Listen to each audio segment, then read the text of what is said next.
Welcome into the Miami Hurricane Sportscast. And for back-to-back weekends, the University of Miami football program is front and center on the headlines because the NFL draft is occurring right now, and the count is up to 9 for the amount of players that have been drafted that have come from the U. The record is 11 for the Miami football program, which was set in 2002, of course, after their historic 2001 national championship winning season. And in the first round alone this year, they had 3 players come off the board. That was second out of any college football program in the country, only behind Ohio State with 4, and we all know how that went back on New Year's Eve in the Cotton Bowl. But just an incredible achievement by the football program here, and just another indicator that the University of Miami has returned to national preeminence and is now, once again, one of the most elite college football programs in the country under Mario Cristobal. And just to think how far they've come. In Mario Cristobal's first year, 4 years ago, they only had one player drafted, Jonathan Ford, in the 6th round. And now they had 3 in the first round, and it's 9 all day. It was 6 last year, and every single year under Coach Cristobal's tenure, that number has increased. And they could be on the verge of double digits here. As of this moment, the 9 players that have come off the board out of the orange and green has been Francis Mauigoa, Ruben Bain Jr., and Nakeem Mesidor in the first round. And then after that, Carson Beck, Miami signal caller, came over to the Cardinals in the 3rd round, first overall in the 3rd round. And then Markel Bell, the left tackle, with huge upside because he is a massive human being at 6'9", 346 pounds, came after Beck. Then after that, Miami's 2 safeties, Nichols in the backfield, absolute demons and vicious headhunters, Jacoby Thomas and Keontae Scott. And then just most recently, it was Inez Cooper and C.J. Daniels both coming off the board in the 6th round. We'll go more in depth now about each one of these players and where they fell to. But just once again, congratulations to the University of Miami football program, and congratulations to the staff and to Mario Cristobal, because this program is back to being what it once was when it ruled the state of Florida and the country just about over 20 years ago. So starting with Francis Mauigoa, went 10th overall, top 10 pick to the New York Giants.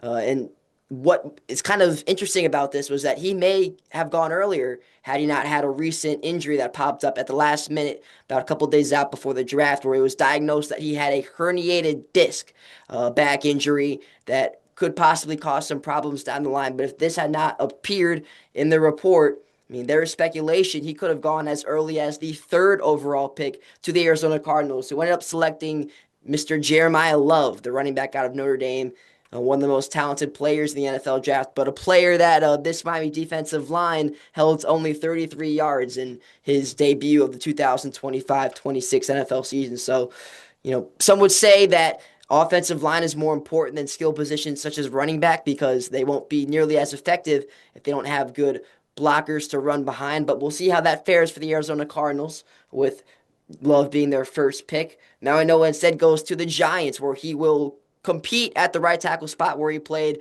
throughout his entire tenure with the Miami Hurricanes. Started as a freshman, played all 16 games in his last season. First team All-American alongside Ruben Bain Jr., ACC Jacobs Blocking Trophy winner, so the top offensive lineman in the ACC. First team All-ACC, of course, as well. Impressive, high IQ guy, great against the run, great against the pass. Has a bit issues with his core and excessive leaning, so he can be susceptible to spin moves and counters, things of that nature. But overall, the Giants are getting a phenomenal player of Samoan descent, and he will be in New York, reunited with his brother Kiki Mauigoa, who went last year in the NFL draft to the New York Jets. So you wonder if the Mauigoa family will be moving up to the Big Apple. Who knows? But Mauigoa, just an incredible player at his time with the University of Miami. A huge reason why Carson Beck had so much time in the pocket last year and why the University of Miami's offensive line was arguably the best in the entire country, largely because of him. Likely now with the Giants, he'll be moving to a guard position, likely right guard, so inside that offensive line, where as opposed to he was playing on the outside last time. He will be competing, though, with the starting player at that position in Jermaine Eluemunor. I apologize if I butcher that name, but he's the current guy at the right tackle for the New York Giants at this moment. We'll see where Mauigoa does, but according to new head coach John Harbaugh and GM Joe Schoen, they'll likely play him at guard. And so after that, I went to Reuben Baines Jr., who went 15th overall. And if this was a draft that occurred, maybe a few months ago, once again, he probably could have gone earlier, but some would say it was draft fatigue and just his name being talked about over and over and over again. But Reuben Baines Jr. was probably the most talked about and shattered player out of all these prospects heading into this NFL draft because of some controversy. His arm length was a big topic of discussion. Clocked in at about 30 and 7/8 of an inch for his arm and his wingspan. Not his wingspan, but his arm length, which is the third smallest in the entire history of players at his position. And according to the history books and records, players with that short of arms typically aren't effective in the NFL because they can't generate the leverage that they need and get off of bigger and more massive blockers in the NFL. I believe that the player most similar in comparison to his arm length only ever had 3 sacks in his entire NFL career. No players ever had 10 plus in a single season. But Reuben Baines Jr., from what Miami fans know, is an aberration. He is an anomaly and a freak athlete of a human being that has unprecedented levels of power and aggression. And one person said his arms are like a T Rex. And if Buccaneers, the team that drafted him, is getting a Tyrannosaurus Rex on their defensive line, I think they'd be pretty happy with that. And Jason Light, the manager, also said, who also had short arms? Mike Tyson. And he ended up doing pretty well in terms of his violence and aggression in his athletic career. But then also, people talk about the measurables and how they're so important and kind of projecting where teams fall and where players end up living up to their potential or not. But Louis Riddick, a very reputed draft analyst, said this: measurables give you comfort in the event that the player doesn't work out, and for GMs, gives you comfort so that you don't get fired if it doesn't work out. And I believe that's kind of what it's all about here, because the general manager is more so in the mindset of, what if this pick goes wrong? Because they want to save their own butts. They don't want to get fired by their owner. And by drafting off of measures and characteristics that you see in the NFL Combine and more things such as physical traits instead of actual game film, it gives you a solid reason in terms of your rationale for the player when you explain to the owner why you drafted that certain person. And so with Reuben Bain, it's an easy excuse to say, oh, I didn't draft him because of this, if he doesn't end up panning out. But I believe that the Buccaneers are getting an absolute monster. You just have to turn on the game film from the college football playoff. He was the best player, arguably, in the entire country on the defensive line. Absolute power that he has, and the way that he took the announcement and the whole process of getting drafted. He was in the building, and then as soon as he walked up on stage, he went past the hallway where all the players went. The hat was there alongside a mirror where players were supposed to take a picture and smile at themselves with the camera being flashed at them.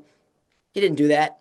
He just walked by, snatched the hat, and just kept going straight past, tunnel vision, eyes locked on the Commissioner Roger Goodell. After that, it was a business-like handshake. And then in his interview with ESPN anchor Laura Rutledge, he just said, as soon as I'm there, it's on and popping. So this guy, he's all business. He is locked on whoever did not want to draft him earlier on. I'd look at the New Orleans Saints, I'd be worried because they were a player that could have used an edge rusher in the Buccaneers division now, and they will be the victim of Reuben Bain for years to come.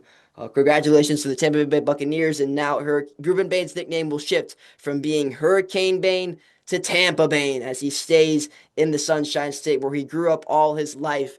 And if you look at his draft uniform while he was there, it was pretty special because he wore a brown suit to honor his hometown of Brownsville, Miami, with a photo of a street sign on the inside of his jacket that paid homage to Northwest 50th Street and Northwest 33rd Avenue that was sewn into the lining in a tribute to where he grew up. And he also wore a chain around his neck in remembrance of his late grandmother.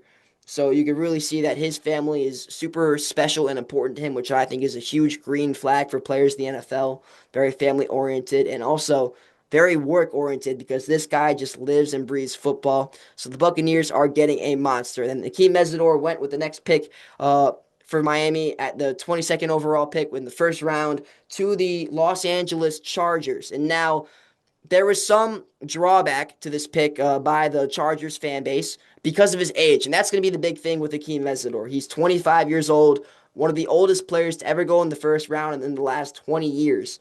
But I'll tell you right now, that could also be seen as a plus to this organization because that means that he's going to be a guy that doesn't need much time to get acclimated. He can go right away and provide an immediate impact while on a rookie contract. So he's going to be providing instant production for the Chargers while being paid, unlike some of the top earners that will be producing at a similar level to he possibly can be if he matches up to his projection right away.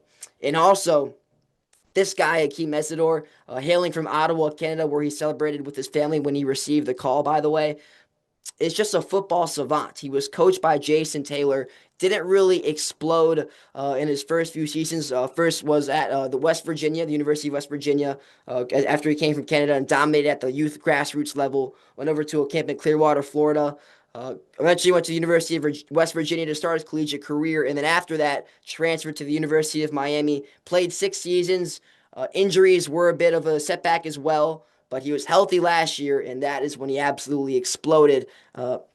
Like easily his most dominant year, his first time ever registering double-digit sacks, but under the tutelage of Hall of Fame defensive lineman Jason Taylor, he exploded, and you can see he was just asking questions at every single twist and turn. Taylor even commented on it, saying every time he was trying to change a set or give them instructions, he said Akeem Mesidor, in a joking way, drove him crazy because he was just glued to the game and the film, always asking questions about what he could do here and there on this block, on the next one. So you could see he just lives and breathes learning for the game. And I think he will be super valuable for the Los Angeles Chargers after they let go of Odafe Owe in free agency, a coveted defensive end for them. So Akeem Mesidor, because of that departure, has the opportunity to play right away in Owe's replacement. So that I believe is a golden opportunity for Mesidor at 25 years old. Could be wreaking havoc immediately in the NFL. Then on to Carson Beck. No Hurricane was drafted in the second round of the NFL draft. Instead, you had three, which is the first time since 2007. And then Carson Beck was the third overall QB off the board after Fernando Mendoza and then Ty Simpson from Alabama with the 13th overall pick. Somewhat controversial, by the way. Carson Beck went to the Arizona Cardinals with the 65th overall pick. Now, some were saying the Cardinals wanted Ty Simpson, but they just didn't end up getting him because the Los Angeles Rams took him so early. But instead, the Cardinals got another great quarterback, and of course, Carson Beck, who had his best moment of his career at the Cardinals Stadium for the Fiesta Bowl, State Farm Stadium, where he ran in on his legs as the game-winning call was announced by Mr. Fowler for ABC. And a really special moment for Carson Beck and his family after coming through so much adversity at Georgia and his elbow injury, which he did not know maybe would have ended his entire NFL career, but luckily he was able to stick with it, went to the University of Miami, and took him to the national championship for the first time in a long time. Just so close as they couldn't reach ring number 6, but they were right on the verge and really set the precedent for what is to come for the University of Miami's future, all in part thanks to Carson Beck. So appreciate what he has contributed to the University of Miami program as we say farewell to him as he now goes to an Arizona Cardinals spot where he could be in a favorable position to contend for the starting QB spot right away, because right now all that the Arizona Cardinals really have is QB Jacoby Brissett, who for his entire career has really been a journeyman in the NFL. And while he did have a good and productive last season with the Cardinals, there's been some controversy, some acrimonious feelings between the two entities in both Brissett and the Cardinals. It seems Brissett has taken to social media recently and been unhappy with the way that the Cardinals have been treating him in terms of not naming him the immediate starting quarterback heading into training camp. So that already is an indication that that spot is up for grabs, and Carson Beck could be the player to take it. He's not very a mobile quarterback, but he is an excellent pocket passer with an insane IQ and understanding of the game, and he will be a lethal threat for the Cardinals if he can get going. He already has so many weapons at his display in Arizona with the likes of Michael Wilson and Marvin Harrison Jr. at wideout, Trey McBride, arguably the best tight end in the entire National Football League, right there for him as well. And also, of course, a great running back as a default, and in Jeremiah Love now. So he has the offensive weapons. The question is going to be that offensive line.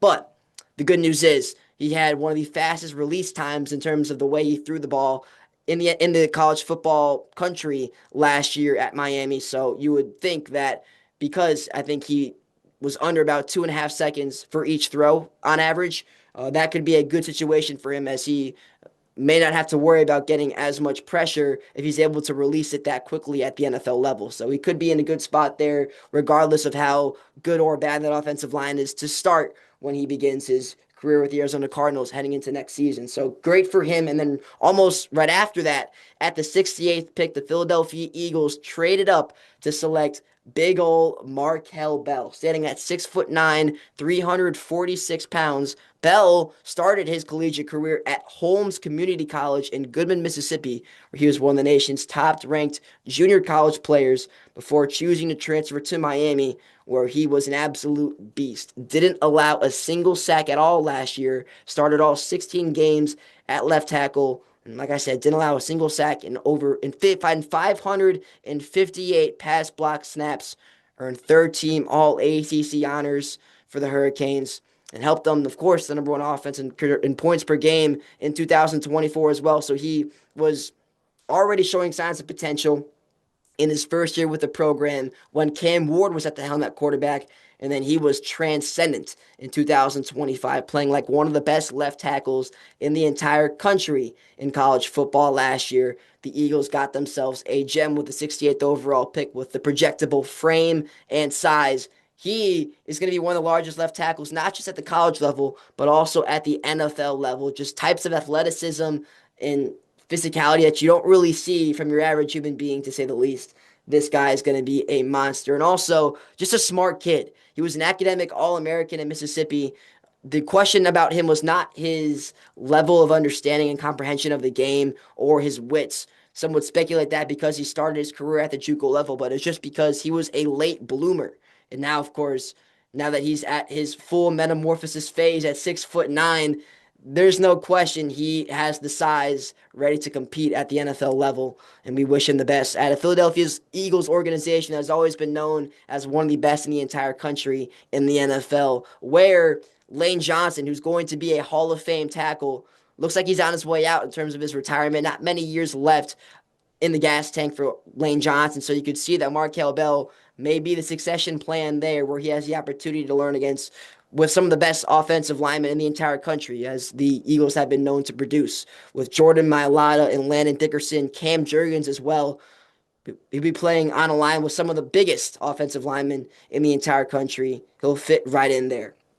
And going on now, as we stay in the third round, where three players for the Miami Hurricanes, just like in the first round, were also drafted in the third, with Jacoby Thomas, who went 98th overall to the Minnesota Vikings. This caught some by surprise, as he was projected to go somewhere around maybe the 5th or 6th rounds on day 3, which is today, Saturday. Instead, he went earlier on Friday, and the Vikings got themselves just an absolute vicious, ferocious safety that is going to terrorize opposing wideouts. A great in-the-box type of tackler, can really be great at going downhill. His blitzing is next level. Recorded a pick 6 last year. Really matched up well alongside Keontae Scott in the backfield for Miami. Not as productive in terms of being spaced out in the backfield, but when he's lined up close to the line of scrimmage and his task was getting downhill and just his overall tackling, he was one of the best in the country. He was the Fiesta Bowl MVP as well, showed out in that game against Ole Miss in the semifinal. And this quote kind of really sums it all about him, as he began his career at Middle Tennessee State, then transferred over to Tennessee, was born in Starkville, Mississippi, by the way, and then played his last year at the University of Miami. And he said this: My parents have been through a lot, and everything I like. My parents have been through a lot, and every time I line up against a player with an opposite color jersey on, they're taking food out of my mom's mouth, and I can't let that happen. If that doesn't get you fired up, if you're the defensive coordinator, Brian Flores, I don't know what will, because it sounds like this guy is playing for his mom for every single snap. And when you're playing for your mom, it means that you are going to give it your all on every single snap. So this guy, I believe, is just going to crush opposing wide receivers with every single rep that he gets, and we wish him the best at the Minnesota Vikings. And after that, 2 players so far were drafted in the 6th round for Miami, as it is still occurring. And I will take a live look right now to see if any more have been drafted. I believe now we are into the 7th round of the NFL draft. The last one, As of right now, it still stands at nine, the count being nine. Players, by the way, I'd say to watch out for here as we get towards the tail end of the draft will be David Blay, defensive tackle for the Miami Hurricanes that played slightly out of position this year, but nonetheless a huge guy that impressed at his pro day. And I will also say James Brockermeyer, the center for Miami, didn't get invited to the NFL Combine, but was one of the best centers in the NFL and won many postseason awards. I meant college football, by the way, not NFL. And also Keelan Marion, a guy who was very versatile in the special teams unit at BYU before transferring to Miami, had the famous moniker Lace Your Boots Up, which went viral if you were a Miami fan when they were announced that they were in the college football playoff after much controversy there. But it was also the wide receiver three for the Hurricanes, caught a touchdown against Ole Miss, and it's just a dude that is an absolute live wire, similar to Keontae Scott, who I believe I skipped over actually. So let me actually get to Keontae Scott before we get to Inez Cooper. But speaking about live wire, Keontae Scott is maybe one of the most energetic players on the field. He went viral after Texas A&M's win at College Station in the first round of the college football playoff. Obviously, dancing a young boy on the table in the locker room and tossing around the cotton candy. And then, of course, saying, get on the field and do something was his main quote that he will now be famous for, as well as the pick six against Ohio State that will go down in Miami Hurricanes lore forever. It's one of the most iconic plays, I believe, in Miami Hurricanes history. Keontae Scott is one of the most beloved players, I believe, that threw on the orange and green last year. Started his career at the University of Houston. Started his career at Snow College in Utah at the junior college level, similar to Markel Bell. Then went over to the University of Houston. Then transferred over to Auburn, where he was actually pretty dynamic in terms of the special teams unit. Ran a blistering 4.33 second 40-yard dash at Miami's Pro Day. Finished the season with the Hurricanes, 64 tackles, 5 sacks, 13 tackles for loss, and 2 interceptions that were both returned for touchdowns, with, of course, the famous Ohio State pick six being the most memorable out of those two. Also, 2 forced fumbles and 2 fumble recoveries. One of those forced fumbles coming against Marcel Reed and the Texas A&M Aggies in the first round of the college football playoff, as mentioned before. So he's great at getting home, has elite speed as well. The only real drawback I'd say to Keontae Scott would be his age, because he is one of those older prospects as well. Played sometime at the JUCO level, which gave him some extra years of eligibility in college. But Keontae Scott, man, I believe that some teams made some wrong decisions letting him fall that late to the fourth round with the Buccaneers when he could have been a second round talent, maybe even the first. I projected him personally as a top 50 player.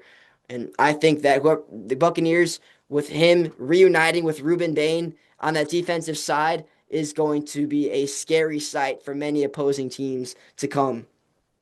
Livewire, like I said, a guy that was all ACC, was a Jim Thorpe Award semifinalist, which meant he was among the pool for some of the best quarterbacks in the country before, unfortunately, suffering an injury late into the college football season, which I believe kind of uh, put him back a little bit in terms of the queue. And I believe he did come back, though, for the college football playoff, thankfully, because Miami would not have gone as far as they did without him. But Keontae Scott was invaluable to Miami all season long, and I think he will be invaluable to the Buccaneers organization as well. Some would call him a tweaker, but he just plays with ridiculous energy every single time he takes the field, and I believe he will become a fan favorite. Now we'll get to Inez Cooper, who went 188th overall to the Jets in the sixth round. He played right guard for the University of Miami all his career. Bit of a trash talker he was. I don't know if Miami will have that this year with the new offensive line that they have. That is very young, but Inez Cooper was a valuable player in terms of being a locker room guy, had power, a little bit of a smaller guy, maybe lacks that ability to get his pads low, which could be a bit of a attack on him, an indictment on his playing style. But I believe the Jets, once again, they were needy at the offensive line position, and now they're getting a guy that could slide in right away at the guard position in Inez Cooper.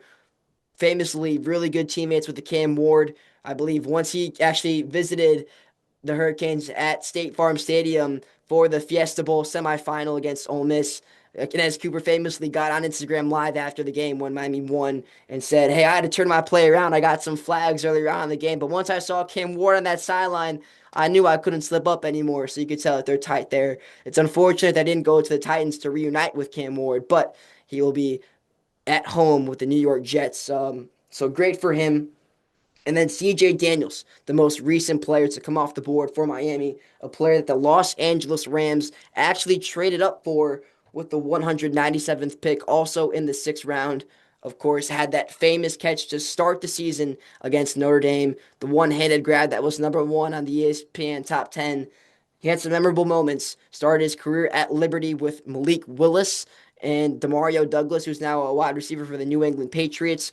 Impressed at the mid-major level and then transferred up to LSU where he suffered an injury. So we didn't see that same level of production that he saw back at Liberty University. But then he had some redemption and he went over to the University of Miami where he actually grew up and he just lit the world on fire with the Hurricanes. Played alongside Malachi Tony, where they were probably the elite duo tandem that Carson Beck threw to the most. Had really great frame for a wide receiver. Was really that X archetype where he was the guy that would make those contested catches for the Hurricanes. Made a couple of those throughout the season. One being that Notre Dame catch, another being a one-handed catch in the end zone against Pitt. So just some highlight reel catches that he put on tape there that I'm sure the Los Angeles Rams loved. So he will team up now and learn under a wide receiver room that includes the likes of Devontae Adams and Puka Nacua. So he will have some veteran leadership where he can lean on and learn to improve his game. May not get starts right away at that position just because of how loaded the Rams wide receiver room is, but definitely with time, because I don't believe Devontae Adams has much time left, could eventually slide in there, and we wish him all the best as well. So those were all 9 picks taken, and just once again, a testament to the eliteness of the University of Miami's football program, and it doesn't look like they're showing any signs of slowing down anytime soon.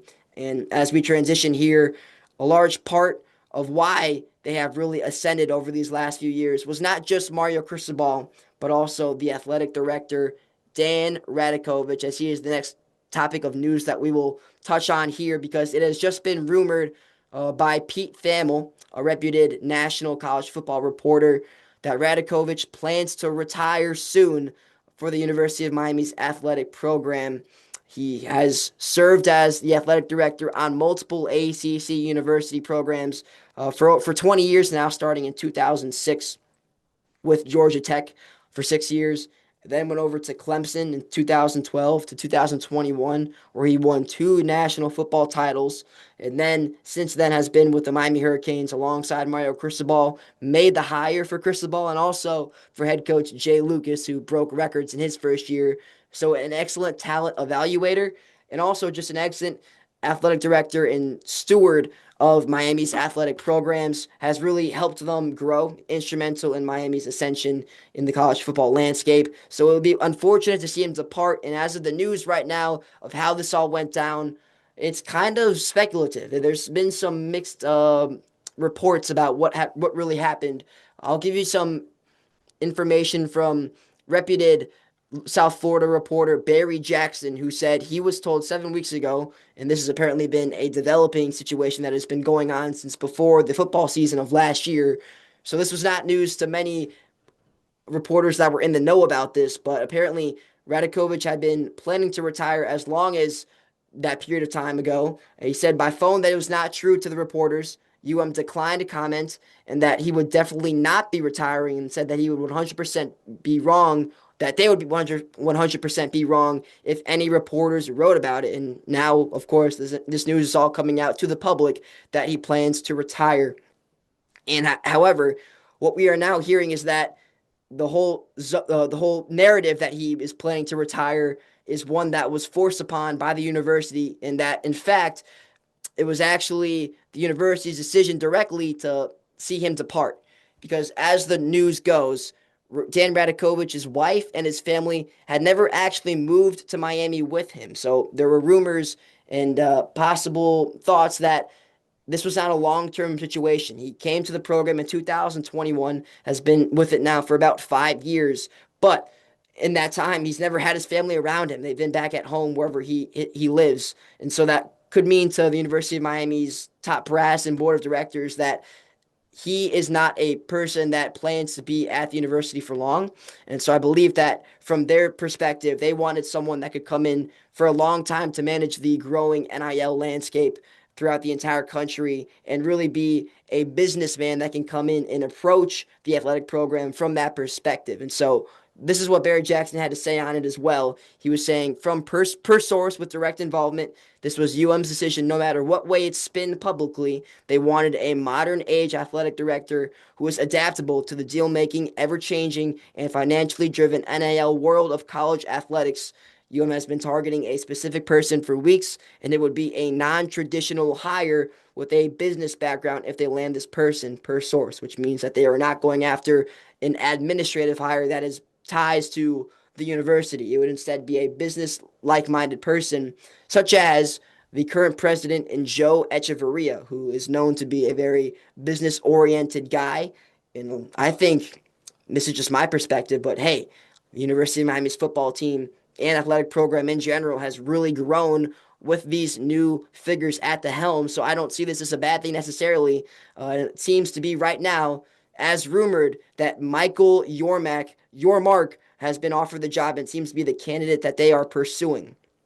And so for Michael Yormark, he is the president and CEO of Rock Nation Sports International, the brother of Brett Yormark, who is the commissioner of the Big 12 Conference. So fans are saying they worry that the University of Miami would transfer to the Big 12 if Yormark was hired because of his brother's ties to the conference. And some others are just skeptical of the hire if it were to happen because of the way he managed the Florida Panthers when he was the owner, because he owned the Florida Panthers before they went on to win multiple Stanley Cups in a time when the program or the organization rather, to the fans' perspective, was not in a good place. And so they took some displeasure with this information. Michael Yormark, though, has a very, very heavy and deep business background. And so you can take about with that information what you will. Right now, nothing is confirmed and nothing is, ever official right now in terms of the way that these hires have gone about. But that is where the situation stands as of this moment. So with that news, we will take a quick break. And then coming up after, we will deliver some more news about what is going on right now with Hurricanes baseball and also a new transfer portal signing made by Canes Hoops. Speaking of Jay Lucas. So we'll be back right after this.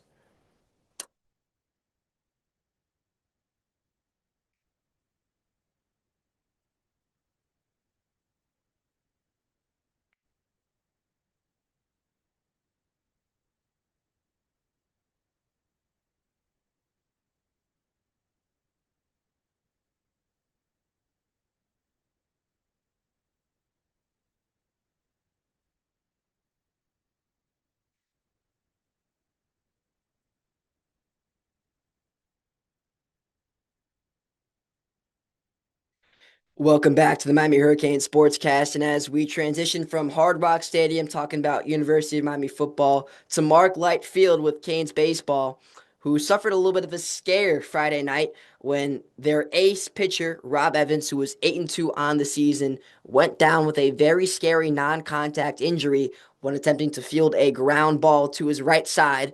Went down in a very scary way, did not get back up after the ground ball was made for an out. The Hurricanes would go on to lose to the University of California 9-2 in that game, but this was the way bigger story as Rob Evans has been a pivotal part of the Hurricanes' success so far this season. Uh, there was speculation that this could have been way worse in terms of what the injury was projected to be, because when he was carried off, he was not putting any weight whatsoever on his leg that was injured. So he was tied for the most victories in the ACC while ranking eighth in earned run average with 3.05. And he also is tied in eighth place for the most strikeouts with 69. So far throughout the season, he's only allowed 3 hits and 4 runs, with 2 of those being earned. However, the good news is it does not seem to be that serious. Coach J.D. Arteaga said after the game that this is only an ankle sprain, and it is still not decided what time he will be returning to the team. But ankle sprains typically don't tend to last that long, relatively, as opposed to what would be per se a knee injury or something that would have caused a fracture. So we thank just our lucky stars that Rob Evans is not gone for an extended period of time as the Hurricanes continue to make their push towards Omaha. And as of right now, after dropping the first game of the series Friday night to California, they will look to rebound tonight against the Golden Bears as they will look to win the series in these next two games on Saturday and Sunday at 6 o'clock on Saturday and then at 1 o'clock for the series finale. Where they will hope to win because California is one of the lower ranked teams in the ACC. Miami's a little further towards the top, and they are looking to win as many games as they can right here because they're kind of seesawing on that line of being top 25. Nothing is certain just yet, and they are hoping to get some more security in terms of their positioning for the postseason. Because as of right now, whereas they would like to host a regional, they currently are not. So that will be subject to change depending on their performances down the final stretch here, where it will get tougher after this series. They will play NC State, who ranks a little bit higher on the ACC scale, and then after that, it will be a really difficult matchup for an in-state rivalry season finale series against Florida State in Tallahassee. So that will be on the road. Florida State is one of the top teams in the Atlantic Coast Conference, so Miami will need to get it done in a hostile environment there. And so now, over to Canes Hoops, where the big news that occurred last week was that, along with Santos Surreal and Caden Lewis, who were both picked up via the transfer portal and that were discussed on this podcast last week, two major signings for the University of Miami, which will, Caden Lewis will be the trigger man up top that sets the table and facilitates, distributes, a great rim runner as well he has an elite layup package and a great finisher. Needs to work on his three-point shooting and his overall shot making off the dribble, but could be a guy that could really be the maestro for this Miami Hurricanes offense and setting the tempo and rhythm. And then you have Santos Surreal down low, who is going to be one of the most elite rim protectors in the country in terms of his projections, led the nation in dunks, and also is just an epic physical force right underneath the glass. And so now accompanying that pair will be DeSean Goode, a transfer from Robert Morris. So from the mid-major level, this will be the first mid-major transfer that they are acquiring, but he was the best player in the entire conference for his mid-major university, the Robert Morris Colonels. He was the Horizon League Player of the Year, averaged 15 points and 9 rebounds per game, and he shot 57% from three. So that is what Miami desperately needed. They needed a stretch big that could space the floor by making shots from the perimeter and take away bodies from that defensive interior that draw them out to the line, and that way you can feed balls inside of guys like Surreal and Caleb Gaskins and Shelton Henderson, who now have free open lanes to drive in and do what they do best, which is slash and score. So that's what DeSean Goode offers. He can make threes. He shot around 2 per game last season. I think Miami will be asking him to shoot at a larger volume this year, which I think he can translate. And also, because of the quality of Miami's development staff here, especially with assistant coach Andrew Moran, who's been touted as one of the best in the entire country, could really help him improve at that too. So aside from his ability to space the floor and be a guy that can knock down shots from range, what also is really valuable in his play style to the Hurricanes is his ability to rebound, because it's the perfect complement to Surreal's physical play style. Because the only thing that Surreal really lacks in terms of his overall profile is his ability to snatch boards off the glass, and that is good. What Goode can do. He can be that guy that gets offensive rebounds and controls possessions for the Hurricanes, both offensively to sustain them and defensively to take away possessions for other teams. Average around 9 per game. Surreal averaged around 5. And so with them paired together in Miami's front court, with Surreal likely being the center because he's the larger guy, and then Goode likely coming in at that 4 spot being a power forward, the two together could really just be the perfect combination because of their traits that really help nullify the other's deficiencies. So we will see how that works out. But the projected starting lineup right now, in terms of what men you're saying it would be, Caden Lewis will be your number 1 point guard, the guy handling the ball, carrying it 94 feet, and then passing it off or going down the line himself. And then at number 2 will likely be Caleb Gaskins. It seems that with the signing of DeSean Goode, because they did need a stretch big Dante Allen may now take a back seat in the starting five and be the sixth man off the bench, but we will see. There will also probably be iterations of this lineup going forward where Dante Allen may start some games. We just don't know yet, but he could also be a worthy ball handler for the Hurricanes and be a guy that knocks down shots from three-point land as well. So we don't know what Jay Lucas has in store for him just yet, but he could also be a worthy point guard that slots in there at shooting guard. But as of right now, I project Caleb Gaskins, the five-star recruit, to come in and start right away at that two spot because of his talent. You can't really leave a five-star on the bench, especially in college basketball. I believe his talent is just too good because he actually comes into the season as a freshman with a more developed shot profile and shot making ability than Shelton Henderson has. We knew Shelton Henderson was one of the best players in the country at driving downhill with physicality and getting layups and fouls at the rim. But in terms of his shots overall from the mid range and from for the perimeter, they weren't as polished. However, Caleb Gaskins boasts a really impressive mid-range shot that he can knock down with large efficiency, as well as a capability to shoot from three as well. So he can be a guy that spaces the floor more adequately than Shelton Henderson in his freshman year, which is why I would project him to take a larger shooting role at the two spot. Henderson, of course, will be your number three. He's going to be a guy that's going to be probably your star player. I think his role will take a large increase upwards and be a guy that's more heavily relied on in terms of generating the points from the team.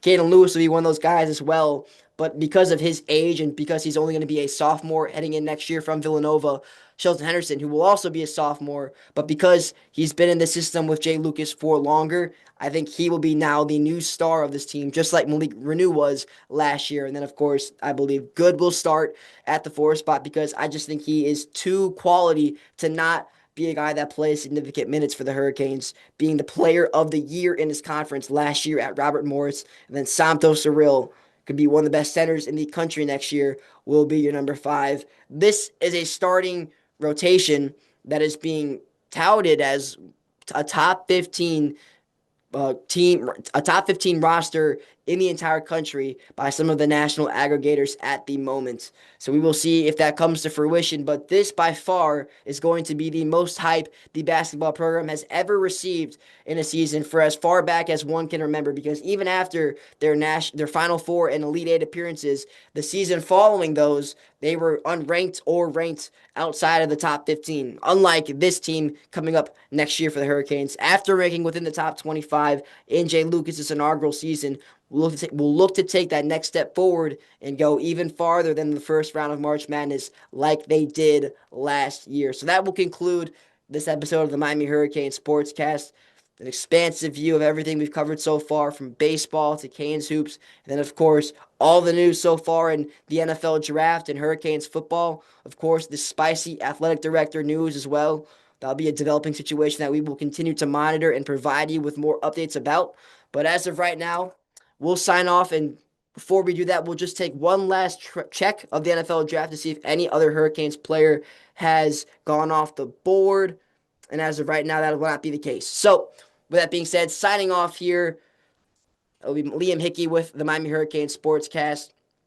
Stay tuned for more updates on Canes athletics. And as always, go Canes.